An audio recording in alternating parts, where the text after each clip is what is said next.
Hey, what's up, peeps? My name is Lachlan Monroe. You're watching Vinny and Skip on the Best Damn Movie Show on YouTube.com. Well, welcome back to the Best Damn Movie Show right here on YouTube.com. We're going to get into our movie segment that we always do every single week. Well, speaking of Disney movies, Tim Burton to direct the Disney live-action Dumbo movie. Well, I was wondering what Tim Burton's next movie was going to be. I thought it was going to be a sequel to Michael Keaton. Beetlejuice. Beetlejuice. I thought he was doing the sequel to Beetlejuice. See here that he's doing the live-action Dumbo.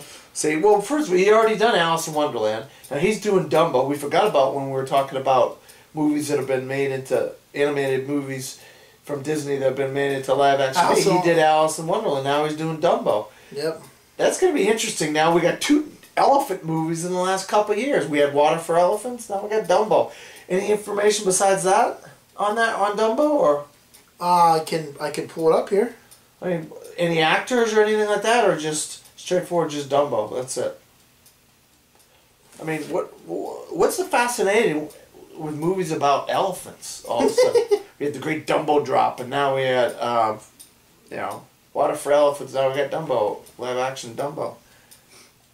Well, Tim Burton's had an on again, off again relationship with Disney, for a while now. So. Also, John Favreau is putting together the Jungle Book live action. Oh, that's right. There's 2 versions. What's his face is doing it too. Andy Serkis is doing a Jungle Book. Oh, really? Yeah, this is 2 Jungle Books coming out. For what it says here, there is nobody as a cast. Oh, okay. All right. So we just know Tim Burton right now. Yeah, Tim Burton so far. Nobody is actually going to be in it so far. Okay. Well, we'll look forward to some casting news on that down the road. Well, staying with the topic of Disney, Disney has begun shooting Tron 3. The filming has begun on Tron 3 Legacy this fall in Vancouver, Canada. I like Tron. I know it's got mixed reviews. What happened to the second one? Tron 3? Tron 3. Well, Tron, the original Tron, and then there was Tron 2 that came out a couple years ago.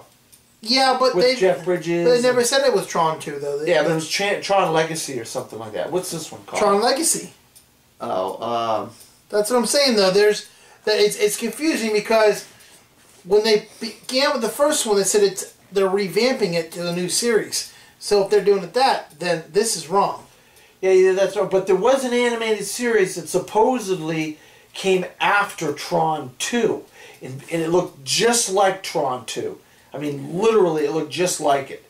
And so maybe that's where Tron 3 picks up after the animated series. Could be. Makes sense, right? Green Lantern casting rumors. Chris Pine wanted for Hal Jordan. I'll tell you what. I can see Chris Pine as Hal Jordan. I mean, he's really shown me a lot in some of these for the 2020 reboot. Oh, I hope so. I would love to see Chris Pine as Hal Jordan, and I'm glad they are going with Hal Jordan and not like Jon Stewart or Kyle Rayner, because I think when you think of Green Lantern, you think of Hal Jordan, and we already had the Ryan Reynolds one, and it wasn't Ryan Reynolds' fault that Green Lantern wasn't great. And I actually still liked it, despite the villain. Despite the villain in it, they could have done something better with the villain. Actually, I like Blake Lively. I like Mark Strong. I like the casting. I like the special effects. Just the villain, I think they didn't know how to do the villain, and Peter Skarsgård came across as not so good. Well, on to our next topic. We have a 3-parter here. Well, earlier in the week, we reported that Ghostbusters are the movies being developed by Channing Tatum and the Russell brothers. Okay. Now Russo brothers. Russo brothers. Now it's reported that Chris Pratt is going to be the co-star, and that they're going to be in one of 4 films. So there's going to be 4 of these Ghostbusters. Really? I just got to say one thing before I go on. Oh boy, here we go. I got to say it. Why? Why? Well, remember that quote? Remember, I don't know how long ago it was that you and I talked about that Dan Aykroyd wanted to have a Avengers cinematic universe type universe for Ghostbusters. And that's what it seems like they're going for with 4 films. I'm sorry, but the next time I see Dan Aykroyd, You're gonna punch him in the face? now I'm gonna sit down with him and talk to him and have a couple shots of his cool, nice Vodka? vodka, and we're gonna have a couple vodka shots, and I'm gonna sit down and I'm gonna say, listen, Dan, can I call you Dan? Listen, Dan, why are you doing this to us? Yeah. Why are you doing to this Ghostbusters fans? Why not just leave it alone? Yeah. I mean, Yeah, you already missed the window when one of the guys died that was one of the main characters of the pieces of the movie. I just don't understand. But here are the bullets from what I'm talking about. Chris Pratt will star alongside with good friend Channing Tatum. The deadline framing of the movie of the all-star cast competing for the movie of the all-female role are incorrect. Really? Yes. Through the movie will be focused on 2 male lead roles. The team will not be composed entirely of men. Oh, so they're gonna throw a couple women on the team, but it's not gonna be a full episode. It's not gonna be like a full group of female Ghostbusters. Just a couple. Also, the concept of the 2 actors' real life chemistry together. Wait, oh, I said that wrong. The concept. Jesus. Okay, sprung out of 2 actors, the real life concept together. So they're coming up with this together as a concept. There are 4 Ghostbusters movies currently in the works. The female reboot of the Tatum Pratt movie. A movie will be we'll all see the 2 Ghostbuster teams cross over in a prequel. Oh, okay. Not every one of those Ghostbusters will be about busting ghosts. Rather, the Ghostbusters brand will be catch all the umbrellas for the world of supernatural FX comedians. Whatever the hell that means. So those are the bullet points. You know, I mean, I'd rather see just, Chris Pratt concentrate on Indiana Jones. I will put the story up on the Best Day Movie Show, so if you guys want to read more about it, if I fucked it up anyway, or something like that, you can read about it. Also, Sigourney Weaver hopes to be a cameo in the Ghostbusters remake, which is good. She wants to make an appearance, which I'm glad she does. I'm glad she's not like everybody else that make a movie back in the 80s and don't want to come back because... Harold Ramis. I mean, not Harold Ramis, but what's his face? The one guy that's in Ghostbusters that's like, he gave up acting. What's his name? The short guy. Short, nerdy guy. Oh, with the glasses. Yeah. Oh, God. Oh, God. Oh, my God. I said Harold Ramis, but it's not him. Longo. I hate not remembering people's names, Don't we always do this? Yeah, you're trying to talk about somebody and then you can't remember who the heck you're trying to talk about. Let's see here. It's just like, oh, God. Oh, Mick Moranis. Rick Moranis, that's right. Rick Moranis. That's right. He hasn't been doing anything, has he? He gave up acting. I was like, all right, Rick. What was his last film? Do you remember? I think maybe Little Shop of Horrors or something like that. He might have done something after that, but other than that... No, his last film was in 2006, Brother Bear 2. Brother Bear 2, yeah. I don't think I saw Brother Bear 2, but... oh, well, what are you going to do? Well, let's put it this way. His last big hit was 97, Honey, We Shrunk Ourselves. Oh, sequel to Honey, I Shrunk the Kids. That was in 97. Okay. And then he took off. He took off almost all that time, did something in 2001 with Rudolph the Red-Nosed Reindeer. Okay. So he really, he really is... I think that would be the cameo I think people would really be looking forward to. Is to see Rick Moranis come back for something, And if it's smart, if it's intelligent, I would be surprised to see him just reprise his role or something. Now, can I ask you, have we started the new spin-off of The Walking Dead yet? No, we haven't. We just got a spinoff of Breaking Bad. Breaking Bad. Better So Call called. Saul. Yeah. Well, I don't understand how they can already do this, but The Walking Dead spinoff gets a season 2 order. Well, it must be really good then. If Well, they're filming it and they already got like scenes and stuff that they're editing and stuff that they're watching. Maybe they already filmed the pilot or something. You know what? It looks really good. And I tell you what. I feel like they're doing. I feel like they're going the route as the Oscars. I really do, and I'll explain to you why. The Oscars aren't true. It's not a true award show. Okay, they don't give a crap about us. They don't care about our opinion, nor do they want to hear about it. What the Oscars is a bunch of old fat men that are sitting in a room, eating cheese and drinking wine. That's what it is. They're making a series off a spinoff of a popular show called The Walking Dead. Now, what if they put this show on AMC and everybody hates it? It's not the same. Well, here it's going to take place on the West Coast. That's what I'm saying, though. Like, okay, it's like this. Everybody loved that Woody Allen movie, the Zombieland. See, Zombieland. And they did the show on Amazon Prime. And it freaking bombed. It bombed You're right. so bad. There was 2 episodes and they canceled it. Yeah, but no, because nobody has Amazon Prime. I mean, I would love to know the percentage of people that have Amazon Prime. Okay. And that's how you know that no one's watching it. Yeah, you know what, though? That's not even an excuse because there's torrents out there. You can download it on a torrent. Yeah. Yeah. I mean, it's not that hard. Yeah. But I'm gonna be very surprised. You know, I'm not gonna jinx it. But don't be surprised if a lot of people don't like it because they're switching around. Speaking of, we were talking about Joel Kinnaman. Suicide Squad. Joe Kinnaman confirms that Rick Flagger and Ed Harris addresses the rumors.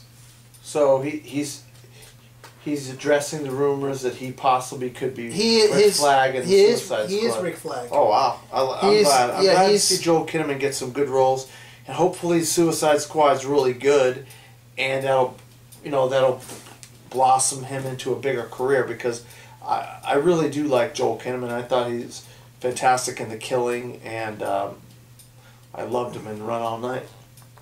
Spider-Man casting update. Marvel and Sony are targeting teen actors. Teen actors, huh?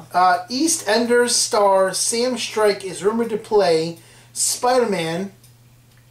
And Marvel and Sony are looking for a 15-year-old Peter Parker. Oh, they're going to the teen route. They're definitely going to the teen route, huh? Wow, that's crazy. I mean, I'm glad they're going to the teen route, but I just feel like, they got actors that people knew who they were to play the other characters. Sam Strike, I don't even know who the hell he is. I never saw EastEnders. I don't know, what is it a movie? Is it a TV show? What is EastEnders? I really do wish that Sony burned a long death when all this hacking thing happened. I really do. I wish they would have just went to Marvel and said, okay, guys, we're going to continue where we left off, but we want you to make sure that we're writing the scripts right, and when we make the movies, they come out right. I mean, instead of trying to do something totally separate and going to Civil War. I mean, if Sony wasn't around the R, it really wouldn't hurt my feelings. It really wouldn't. I would sit down and watch a classic Sony film while I'm eating a bologna and cheese sandwich and having a nice glass of cold water. Because I really don't give a shit about Sony. I mean, Sony dropped the ball when they gave the keys to Seth Rogen. And what's the other idiot's name? James Franco. They gave him the keys. The interview. Gave him the keys to the interview and say, hey, listen, what we want you to do is we want you to piss off Korea. North Korea. To the point where they want to hack into our shit and blow us up. That's what I want you to do. That's what I want you to do. And then after that, what we're going to do is we're going to ruin the Spider-Man series because you already have. You already have ruined it. So, I mean, I'm not going to go there. You've already ruined it. And now you want to ruin it more. So, what me and Skip are going to do is we're going to go to the Home Depot and we're going to start buying our shovels. Okay? And then later on when you release it, we're going to roll the barrels over. Okay? We're going to dig up the holes And what we're going to do is we're going to push Sony in the hole, and then we're going to cover them with Spider-Man in there and go, you know what? I'm done. What do you think, Skip?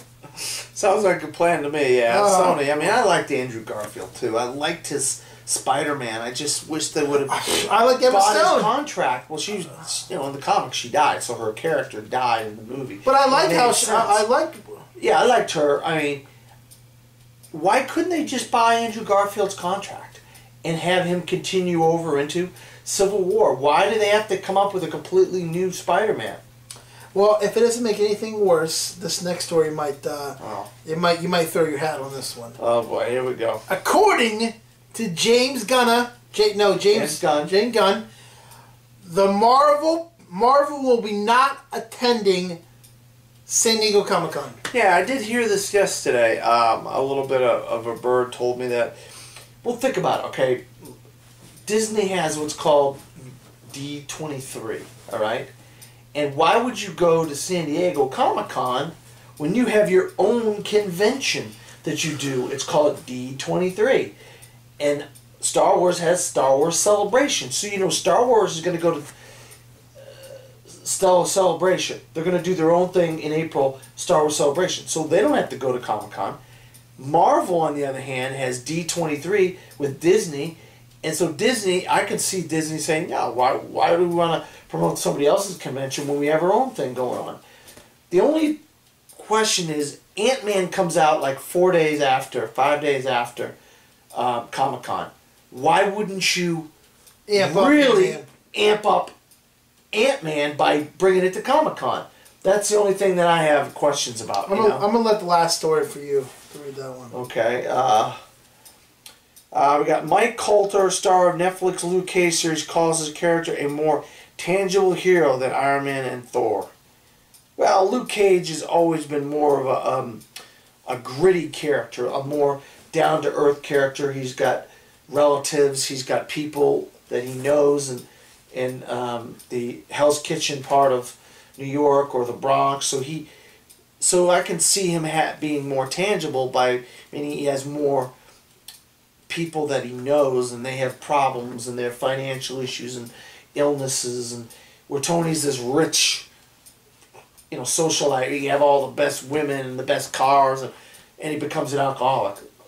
Boo-hoo-hoo, you have an alcohol problem. This guy's got, his grandmother might be dying of Alzheimer's, and his cousin might be getting into drugs and so forth. So that's more tangible storyline where you have a guy that you could relate to on an average level. Like you might have a friend that might be a drug addict, and you would like to try to help him more, and a relative that's sick, and well, that's what Luke Cage's life is going to be like. That's what they mean by tangible. It looks like a good show. I'm looking forward to it. Well, all the Netflix shows looks like they're really going to be grounded in reality. Yeah. And something that you could see and touch and feel. Where the Avengers, I love the Avengers, don't get me wrong, but it's kind of like out in the distance. It's out there where it's like, you can't really touch the Avengers. There's gods, and it's billionaire socialites who create frickin' robots, and they have money, and and they're special agents working for the government and all this stuff. Where Netflix is a blind lawyer in Hell's Kitchen, a guy who ends up with rock hard skin, but he's still a black guy who lives in the Bronx. Stuff like that. So these are more grounded characters. And Netflix, that was what they were going to do with this Defenders. They were going to make it more grounded. They're going to be the bottom, not the bottom tier, but the bottom of the barrel, but the kind of, Marvel has layers of characters, and the Defenders, or the Marvel Knights, as you will, are more or less the kind of grounded, average, everyday characters that you and I could relate to more if you could relate to comic book characters at all. You know what I mean? I'm kind of a comic book character on my show. Yeah. You're right. But I don't read comic books. I stopped reading them years ago. Before we go, did you get to check out the new Inside Out trailer? No, I did not, and I heard it was on Ellen this morning. or yesterday morning, and I didn't see it, but I am really looking forward to Inside Out. Well, make sure you check out the Best in Movie Show. I'll throw up the Inside Out trailer on there, plus the Ghostbuster story we were talking about.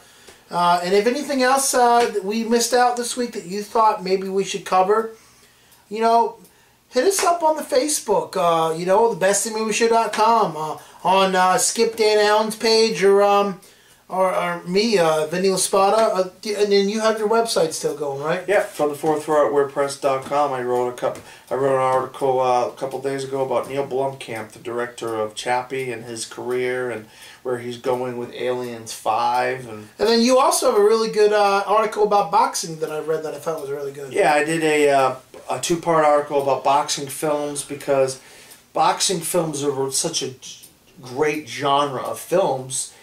Boxing right now in this country, in the world, has kind of gone to the dogs. Well, in May we have the big fight. It opens up same weekend as Avengers, which is what's crazy. That? Pacquiao and Mayweather. And then we just this Saturday we just started doing the Saturday Night Fights on NBC. Oh, great! That's fantastic. So I mean, we're doing that every Saturday. I'm hoping we have a resurgence. You had the Manny Pacquiao documentary out in January. And then there's another documentary coming out soon. But you have Can this guy really be that tough? I mean, really? I mean, this is you know how tough up here. You know how silly this is. This is like the Big Show. This is like the Big Show coming in and beating everybody up and taking out like King Kong Bundy and beating what's his name? George the Animal Steel and what's Andre the Giant. I mean, this guy is so little. He is so little, and it's like nobody can beat him. I think it's rigged. I really do. No, it's not rigged. I think it's rigged. He's mentally tough. People underestimate people's minds, and Manny Pacquiao's mind. He is mentally tough, along with conditioning to get yourself in condition to be a great boxer. I'm talking about Floyd Mayweather. Oh, I thought you said Manny Pacquiao. No, I'm thinking to myself, Floyd Mayweather is so little that it's like, I feel like it's a joke that nobody can beat him. Well, he's going to find out whether Manny Pacquiao can beat him or not. They're both just amazing fighters. Haven't we been waiting for this for a long time? A long time. This is finally giving a name to boxing that we haven't had in so long, that we're waiting for this fight. But you know, this year we have 3 boxing movies plus 2 documentaries about boxing. So we're really bringing boxing back into the forefront. You know, we got Southpaw out in July with Jake Gyllenhaal. You have the Vinny Pazienza movie, Bleed for this, with Miles Teller. That looks pretty good. And then you got Creed out in November, where it's not the grandson of Apollo Creed, but the son of Apollo Creed, from the director Ryan Coogler, and starring Michael B. Jordan, the team up of Fruitvale Station for Creed. So, and hopefully we'll see Carl Weathers in Stallone in this. Yeah, I like to see. Well, what's his name? Died, didn't he? At the hands of Ivan Drago. I mean, they're probably maybe some flashback scenes. Yeah, that'd be kind of interesting. You know. Well, he'll be in town next month, so hopefully I'm going to do the most I can, the best I can, to see if I can get some questions out of him, maybe a little interview, something. So hopefully look for some Carl Weathers things. I'm going to do my best to get out there. But until next week, I'm your host, Vince Laspada. I am Skip. And we'll see you at the movies. Good night, everybody. What a great show.